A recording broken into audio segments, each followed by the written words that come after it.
Bonsoir à tous, bienvenue dans le 7-8 journal sur TV 78. L'actualité locale et régionale en 26 minutes. Tout de suite, les titres de ce mercredi 25 avril. À la recherche de la fille d'Omar Sy, ou plutôt de celle qu'il incarnera dans le prochain film avec l'acteur trappiste. Un casting était organisé aujourd'hui à Trappes pour trouver l'interprète du rôle de Sophia dans la nouvelle comédie de Michel Hazanavicius, Reportage.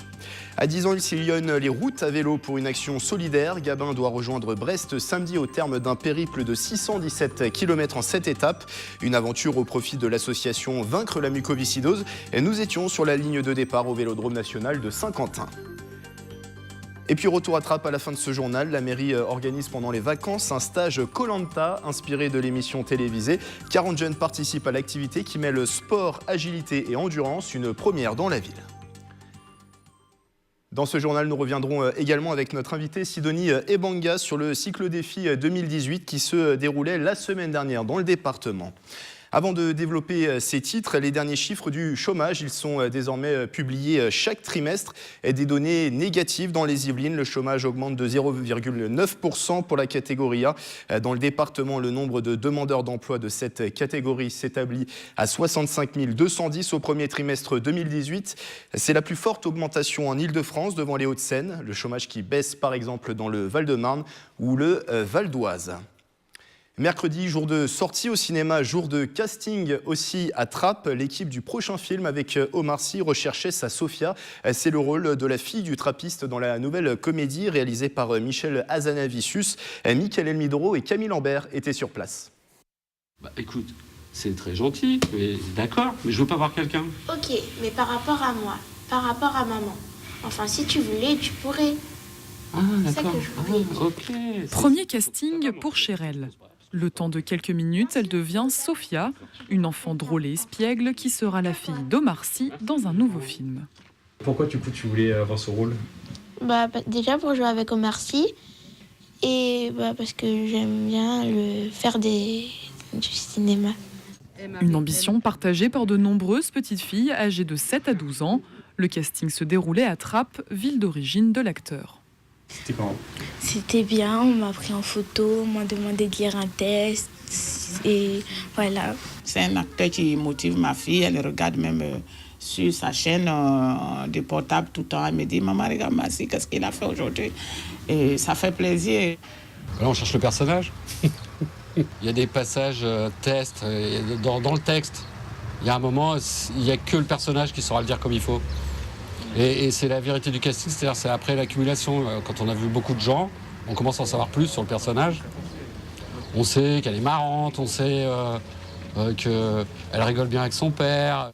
La comédie intitulée Le Prince oublié sera réalisée par Michel Hazanavicius, oscarisé en 2012 pour The Artist.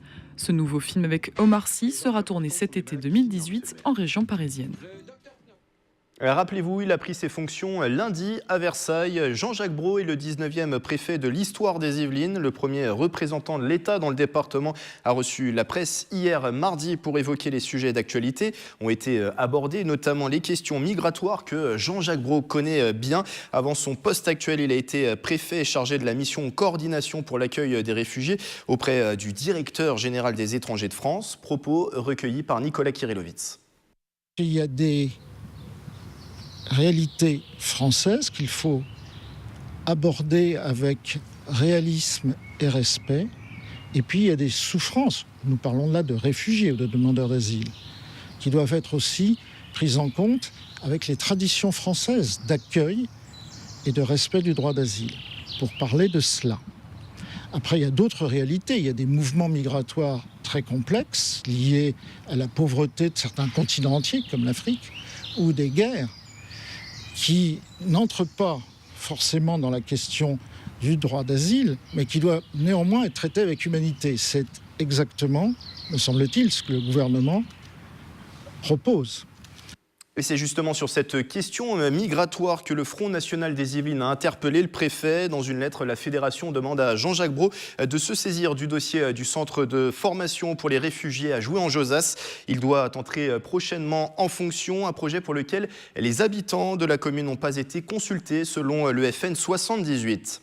Suite de notre dossier à présent sur le 50e anniversaire de mai 68. Seconde partie ce soir de l'entretien avec Gérard Larcher. À l'époque, l'actuel président du Sénat est âgé de 19 ans et est engagé chez les jeunes gaullistes. Il soutient alors la politique menée par le président de la République, Charles de Gaulle. Il se confie à Nicolas Dandry, à Mickaël Elmidoro et Marion Ptac pour les moyens techniques. Il y a un épisode qu'on remarque souvent de mai 68, c'est un tournant, c'est le 30 mai. Qu'est-ce qui se passe dans votre esprit de jeune gaulliste quand vous voyez que le général de Gaulle quitte la France? On ne sait pas où il va à ce moment-là. Oui. C'est seulement après qu'on saura qu'il est allé en Allemagne, à Baden-Baden. Qu'est-ce qui se passe? Est-ce que vous vous êtes dit à un moment donné, vous avez douté du général de Gaulle à ce moment-là? D'abord, Grenelle, les accords sociaux. C'est sans doute là que je puise ma passion pour le dialogue social. Et cette passion pour le dialogue social, elle s'inscrit dans mon engagement dès mes 18 ans. Et elle va ensuite être confortée par toute la vie d'engagement politique que j'ai autour des hôpitaux, ma proximité avec Philippe Seguin. Mais Grenelle, c'est quand même la voie du dialogue social pour sortir d'une crise. Mais il ne suffit pas des accords de Grenelle, on le voit bien.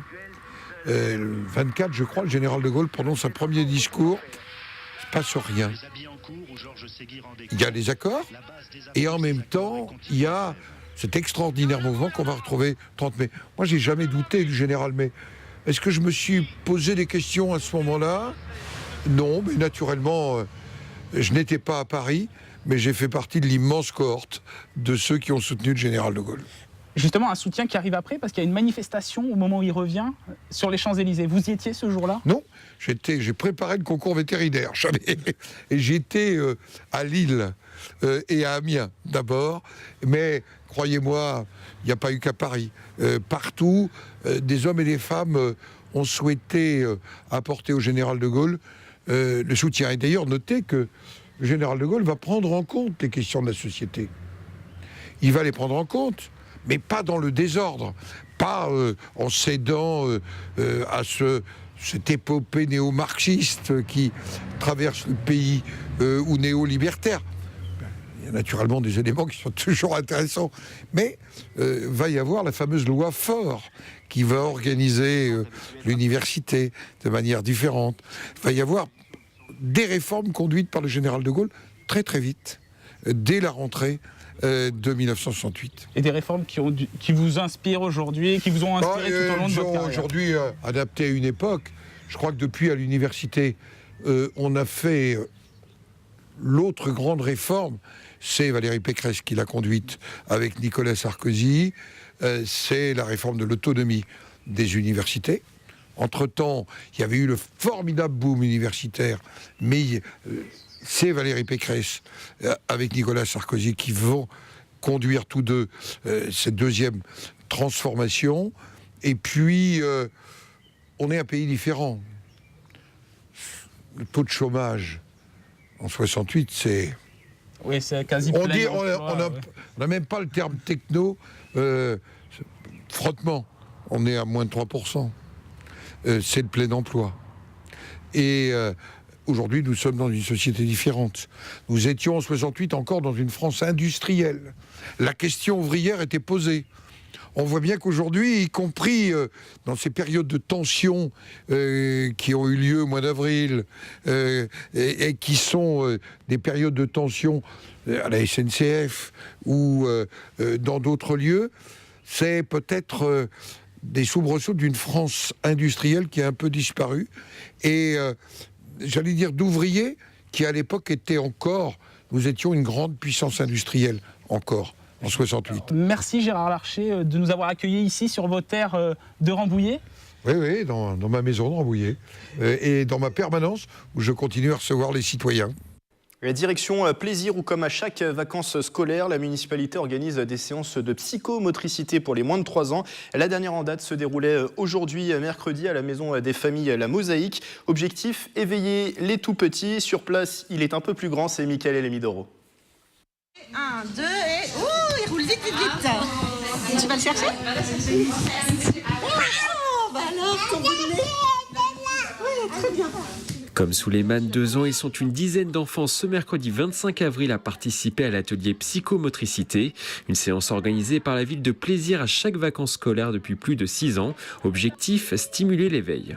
Au niveau de la motricité, ça leur permet de prendre conscience de leur corps, d'être en relation avec d'autres enfants, d'autres adultes, et puis de valoriser leurs compétences par l'intermédiaire donc des adultes qui sont présents.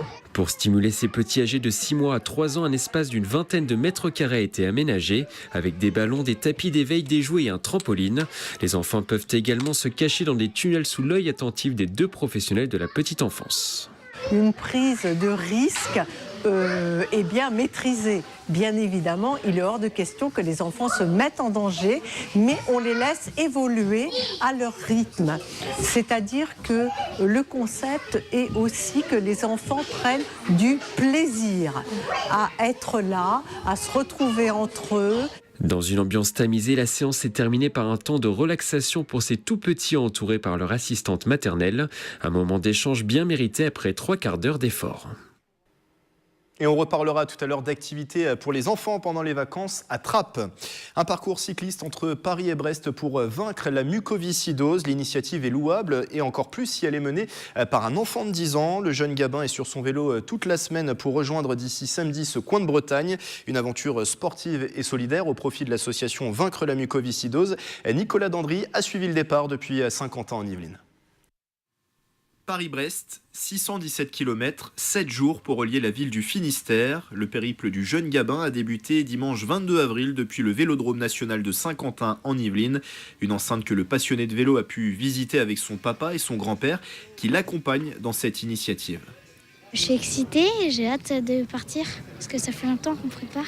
Il y a mon grand-père qui me parlait souvent de ces Paris-Brest-Paris et tout ça. Et du coup, j'ai essayé de faire du vélo et j'ai bien aimé. C'est formidable de l'accompagner et de lui faire plaisir, puisqu'on a fait des randonnées ensemble, tous les deux, soit dans la région de Brest, soit dans les Alpes. Et c'est toujours un plaisir d'être avec lui, puis de l'entraîner, de discuter, de s'arrêter. On est assez admiratif de sa volonté qu'il a. Alors il faut quand même savoir qu'on va rester, on va rouler tranquillement, hein. On va pas rentrer dans l'effort, donc ça va très très bien se passer pour lui.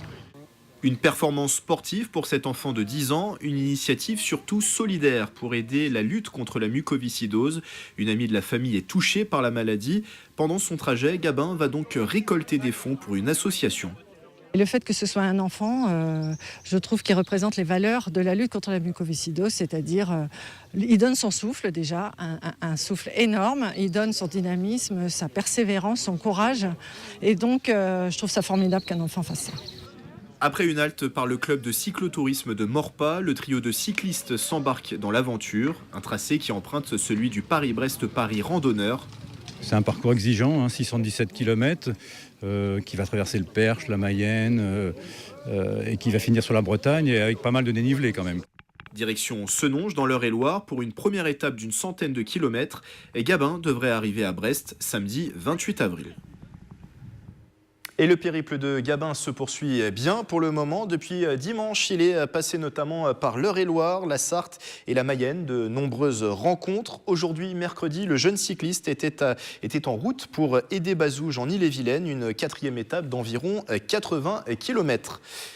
C'était aussi une aventure à vélo. Le 2e cyclodéfi France se déroulait la semaine dernière. 5 jours de balade dans les Yvelines et Paris auxquels ont participé près de 30 jeunes. Pour en parler, une invitée avec moi en plateau, Sidonie Ebanga. Bonsoir. Bonsoir. Vous êtes la coordinatrice de ce cyclodéfi France 2018, coordinatrice également de l'association Solidarité Handicap France Cameroun. Déjà, un premier bilan sur cette édition 2018. Comment ça s'est passé ? C'est un pari gagné. Paris gagné. Paris gagné. J'ai rempli les objectifs. On avait 4 sites à visiter, à savoir le Vélodrome, l'Assemblée nationale, le Louvre et puis la Batellerie. tout ceci a été fait. On va revenir dans le programme en détail. Alors, c'était pas qu'une balade à vélo de 5 jours, il y avait des objectifs. Quels étaient justement ces objectifs? Les objectifs, c'était débattre sur des thèmes suivant les monuments ou les sites visités. Donc le lundi, après le Vélodrome et l'Assemblée nationale, il fallait débattre sur le thème de la citoyenneté. D'accord. Et l'Assemblée nationale étant pour nous le lieu par excellence pour parler de la citoyenneté, on a été très très bien reçus, je tiens à le mentionner. On a été très bien reçus à l'Assemblée nationale. Au retour, les jeunes ont débattu sur les lois, de tout ce qu'ils ont ramené, tout ce qui a été dit à l'Assemblée. Et puis, on avait surtout le thème sur l'environnement, c'est découvrir les Yvelines, qui est d'ailleurs une très, très, très, très belle ville, un très beau département. On est allé du sud au nord, de l'ouest à l'est. Beaucoup de terres agricoles, en plus. Toutes les terres, enfin, pas toutes, parce que... Non, il y a de l'urbain également. Il y a de l'urbain également, mais simplement, on a quand même visité beaucoup, beaucoup de terres agricoles. C'était pas mal, c'était très, très bien. Dans les Yvelines, qu'est-ce qu'on a pu visiter? On a visité le circuit des Ponnes, où les jeunes ont quand même fait un petit circuit. Et ce qui m'intéressait beaucoup dans les Yvelines, c'est, hormis ces terres agricoles, les jeunes sont allés du côté de Mantes-la-Jolie, où ils ont visité toute l'île de Mantes-la-Jolie, et surtout la collégiale. Et les Canadiens, particulièrement, repartent avec une belle idée de la collégiale de... Parce que juste pour précision, il y avait aussi, donc, aux côtés de Français, il y avait des Canadiens, des Belges. Des Suisses, des Belges. Voilà. C'était un cyclo-défi qui s'élargit, qui devient international, qui pourrait même peut-être, je ne veux pas me prononcer, l'année prochaine, c'est délocalisé, aller peut-être soit à la Côte d'Azur, soit les Côtes normandes, parce qu'il faudrait maintenant réaliser un autre défi qui sera par exemple de faire 750 km en 5 jours. Ce n'est pas encore bien défini, mais je pense qu'on ne sera pas très très loin de ce défi-là. Ces jeunes, juste pour les présenter, ils venaient de quartiers prioritaires? C'est des jeunes des quartiers prioritaires. Ceux de Saint-Laurent, ceux du Canada, ils venaient de Saint-Laurent. Ceux de Belgique, ils venaient de... Comment ça s'appelle? J'oublie le nom. Une ville en Belgique, peut-être que ça vous reviendra. Ouais, ça me reviendra. Des Suisses mais également. Parce qu'ils étaient 2 ou 3 qui venaient de 3 villes, de 3 quartiers différents. Il y avait les Suisses. Oui. Et puis l'année prochaine, on aura des Allemands. Parce que là, on est en train de finaliser une convention avec les Allemands. On aura aussi les Luxembourgeois qui auraient dû venir cette année, mais la convention n'avait pas été finalisée normalement. Donc ça s'internationalise encore plus. Ça s'internationalise grâce à TV78, parce que l'année dernière, non, il faut dire les choses telles qu'elles sont. Si vous n'aviez pas été là l'année dernière pour nous faire cette publicité, en fait, nous donner cette visibilité, je pense que personne n'aurait été... au courant même de notre événement, parce que d'aucuns disaient non, vous savez, moi je n'oublierai jamais quelqu'un qui m'a dit, vous les Africains, vous avez de très bonnes idées, mais vous n'allez jamais jusqu'au bout. Et on a eu la chance d'avoir TV78 qui est allé jusqu'au bout, qui a pu nous passer dans vos antennes pendant 3 soirées, et c'était énorme pour nous, ce qui nous a permis d'aller au-devant de certaines personnes pour leur dire, voilà, vous voyez, nous on a fait ça. Sur les origines du cyclo-défi, c'est une idée que vous avez piochée au Canada, ça se faisait déjà au Canada, et vous avez importé le concept, on peut dire, en France, c'est cela. J'étais allée en stage au Canada et je suis coordonnatrice de projets sociaux en insertion. Donc, ça veut dire, pour valider un diplôme, pour valider notre diplôme, il faut piloter un projet de bout en bout. Ça veut dire en amont comme en aval. Et moi, j'arrive au Canada, je trouve ce projet, je dis, bah ouais, pourquoi je vais m'embêter à aller chercher des trucs Et j'ai la chance de tomber sur un directeur de centre communautaire qui me dit, OK, si c'est ce que vous voulez faire, c'est très difficile, faites-le et puis moi je vous soutiendrai. C'est ainsi que je participe donc à ces cyclo-défis canadiens et je me l'approprie. Je dis, arrivé en France, je vais essayer de le refaire à ma façon, et je suis arrivée. Voilà, on est à notre 2e édition et je pense que la 3e édition sera plutôt un peu plus difficile. Il nous reste un peu plus d'1 minute. On a parlé des thèmes de l'environnement, également de la citoyenneté. Il y avait aussi le thème de la solidarité internationale. La solidarité, on a pu passer une vidéo sur les migrants. C'était SOS Méditerranée. On a pu passer, les jeunes ont pu apporter leur vision de la solidarité, comment est-ce qu'ils pourraient apporter aussi leur aide à ces migrants et tout. Et puis, non, il ne faut pas oublier le thème de la culture. Bien sûr. Le thème de la culture, on est parti. Pour clôturer cette semaine. Pour clôturer cette semaine. Non, on n'a pas clôturé. Oui, pourquoi pas. On est allé au musée du Louvre, où c'est surtout mes 2 Suisses que j'avais qui étaient très, très contents d'avoir pu voir la Joconde, parce qu'on leur racontait cette histoire de Joconde, c'est la photographie la plus surveillée au monde. Et moi, je connais un qui m'a dit, je n'imaginais même pas un jour que je verrais la Joconde. Et ça, quand je sors du musée du Louvre, je suis une femme heureuse. Il nous reste très peu de temps. Un mot pour dire que ce cyclo-défi va se poursuivre. Une édition au Canada cet été. Il y a 15 participants qui Il y a 15 participants qui seulement qui pourront y aller. Et on commence le 29 et on termine le 4. Donc ceux qui ont été sélectionnés pourront se rendre à Québec. Merci Sidonie Ebanga Merci, d'avoir été avec nous. Grégory. Je rappelle que beaucoup. vous êtes la coordinatrice de ce cyclo-défi 2018 qui se déroulait donc dans les Yvelines la semaine dernière.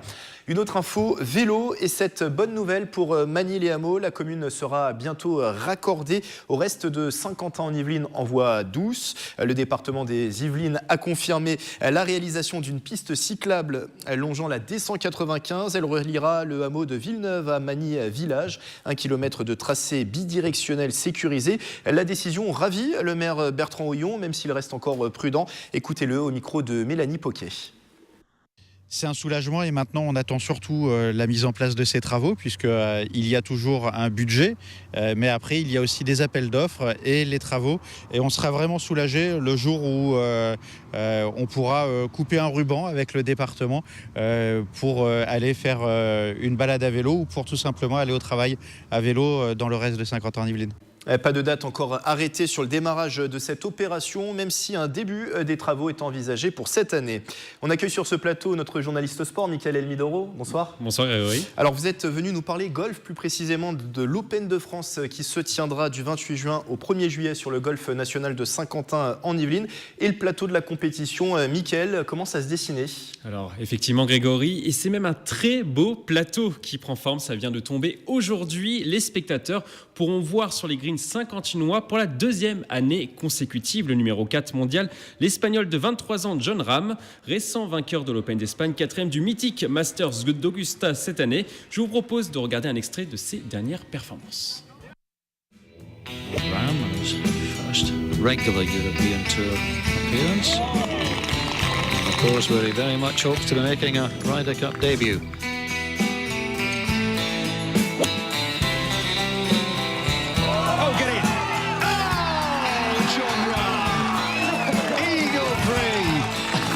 This kid like Jon Rahm makes his mark on the European Tour. He follows in the footsteps. Un joueur très puissant, comme on l'a vu sur cet extrait, des caractéristiques qui avaient permis à Jon Rahm de terminer dans le top 10 de l'Open de France en 2017.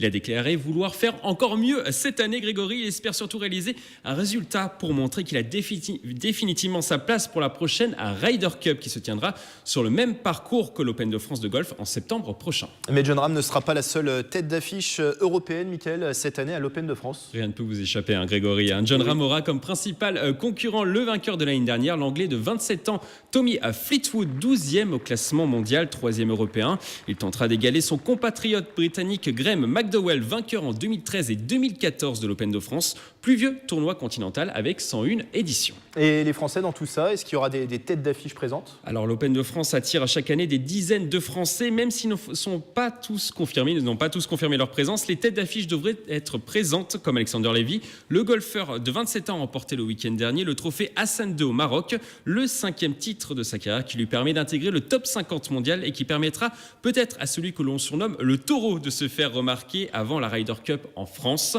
De son côté, la coqueluche du public français Victor Dubuisson sera lui forfait pour la compétition. Il doit être éloigné des terrains pendant 6 mois suite à une opération à l'oreille interne. Alors, une compétition qui arrive, Michael, c'est la Ryder Cup, bien sûr, en septembre. Est-ce que les Américains fouleront les greens saint-quentinois avant de cette compétition ? Alors, c'est le souhait, en tout cas, du capitaine des États-Unis, Jim Furyk, mais pas sûr que les joueurs l'entendent de cette oreille. Tiger Woods, qui revient en très grande forme sur le circuit, va snobber l'Open de France pour participer au tournoi de Washington. Sa dernière venue sur le golf national remonte à un tournoi junior en 1994 lors du championnat du monde amateur. De leur côté, les nouvelles pépites américaines Justin Thomas ou Jordan Spieth n'ont pas encore communiqué sur leur participation, mais les organisateurs espèrent les voir dans les Yvelines, évidemment. Merci Mickaël. Est-ce que vous avez l'âme d'un aventurier ? Toujours. Eh bien, ce dernier sujet devrait vous intéresser. En cette deuxième semaine de vacances, la ville de Trappes propose un stage Koh-Lanta toute la semaine qui mêle donc sport, agilité et jeux de mémoire, comme dans l'aventure télévisée. Nicolas Kirillovitz s'est rendu sur une île, celle du gymnase Paul Maillet à Trappes. Regardez.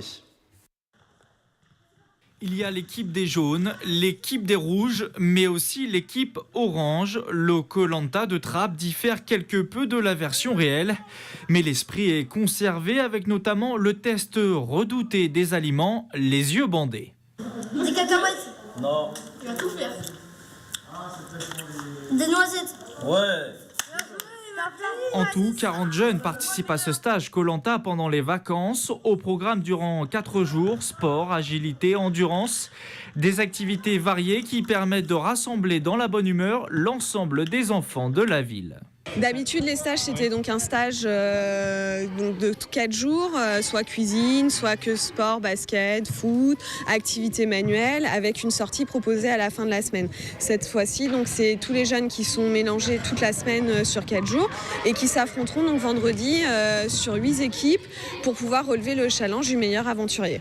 Cette animation est une première à Trappes et elle séduit les enfants, fans pour la plupart de l'émission de TF1. Une émission qui, avec 18 saisons au compteur, est beaucoup plus âgée que ces jeunes aventuriers.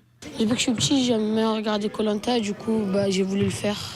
C'est quelque chose que je regarde quand je suis chez ma grand-mère, mais après, non, après j'aime pas. C'est juste quand je dors chez ma grand-mère que je regarde et après, non.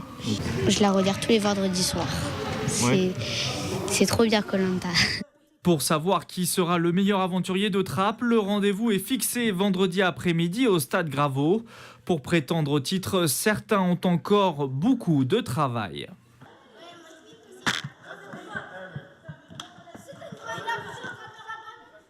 C'est la fin de ce journal. Excellente soirée sur TV78.